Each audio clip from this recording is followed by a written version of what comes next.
বন্ধুরা, আমার নাম এডওয়ার্ড প্রবীর মণ্ডল। আমি এডমন্টন ক্যানাডা থেকে বলছিলাম। গানে কবিতা গল্পে জীবন সিরিজে আপনাদেরকে স্বাগতম জানাই। আজকে আমি আপনাদের সাথে একটি কবিতা সহভাগ করতে চাই। মৃত্যুর মিছিল। মৃত্যু এসেছে নিঃশব্দে, পায়ে পায়ে ফেলে যায় ধুলোর ছাপ। কেউ দেখে না, কেউ শুনে না, শুধু একা একা চলে তার অভিযান। মিছিলে মিছিলে মানুষ চায়, কেউ কাঁদে, কেউ যায় হাসি মুখে। মৃত্যু কিন্তু সবাইকে নিয়ে চলে, ধনী দরিদ্র, রাজা প্রজা, ছোট বড় সবাইকে। কেউ যায় ফেলে রেখে স্বপ্নের ভাণ্ডার, কেউ যায় নিয়ে তার অসমাপ্ত কাল। মৃত্যুর মিছিলে স্থান পায় সবাই, কেউ আগে কেউ পরে, কেউ অজানা কোনখানে।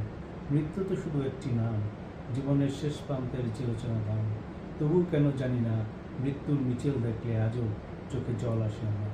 আর মৃত্যুই একমাত্র সত্য, যার কাছে সবাই সবাই।